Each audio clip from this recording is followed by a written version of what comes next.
নমস্কার, আমি সংযুক্তা আর আপনারা দেখছেন অল বেঙ্গল রান্নাঘর। কাঁচা আমের সিজনে আজকেও আপনাদের জন্য একটা আমের আচার রেসিপি নিয়ে চলে এলাম। এই আচারের নাম হলো ঝুরি আচার। আর এই আচার আপনারা 1 বছর সংরক্ষণ করে তো রাখতে পারবেনই, আর বড় থেকে ছোট সকলেরই খুব প্রিয়। তাহলে আমাদের গাছ থেকে কিছু আম আগে পেড়ে নিই। আমাদের গাছের আমগুলো খুব বড় বড়, তার জন্য আমি এখানে 10-12টা আম নিয়েছি, ওতেই অনেক হয়ে যাবে। এক একটা আম 250 থেকে 300 গ্রাম করে ওজন হবে।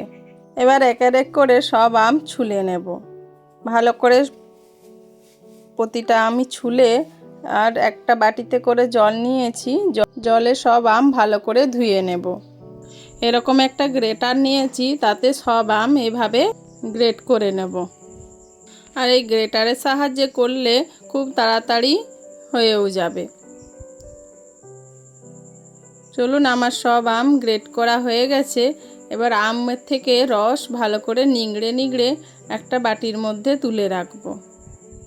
সব আম আমার নিংড়ানো হয়ে গেছে। এবার পরিমাণ মতো চিনি দিয়ে মেখে ঢাকা দিয়ে আমি এখানে 2 ঘন্টার জন্য রেখে দেব। আর একটু আমার চিনি লেগেছে, তার জন্য আর একটু ভালো করে চিনি দিয়ে মেখে নিয়েছি।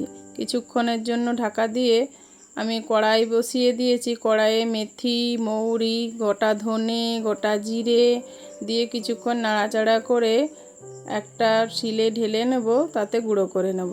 আবারও কড়াই বসিয়ে 5-6টা এলাচ, 5-6টা লবঙ্গ ভালো করে একটু হালকা ভেজে নেব। তারপর নুনও হালকা গরম করে নিয়ে ঢেলে নিলাম। পরিমাণ মতো কিছুটা সর্ষের তেল নিয়ে নিয়েছি, আর চিনি আমে মেখে রাখা সেই আম দিয়ে দেব। কিছুক্ষণ ভালো করে নাড়াচাড়া করে তেলের সাথে হালকা ভাজা ভাজার মতো করে নেব। পরিমাণ মতো হলুদ দিয়ে দেব, পরিমাণ মতো লঙ্কা গুঁড়ো দিয়ে দেব। আবারও কিছুক্ষণ ভালো করে নাড়িয়ে নেব। ততক্ষণে আমি ভাজা মশলা বেটে গুঁড়ো করে নেব। আমি এখানে খুব মিহি গুঁড়ো করব না।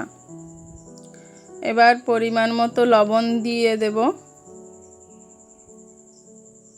আবারও কিছুক্ষণ ভালো করে মিশিয়ে নাড়াচাড়া করব। এরকম শুকনো শুকনো হয়ে আসবে, সেই সময় ভেজে রাখা মশলা দিয়ে দেব।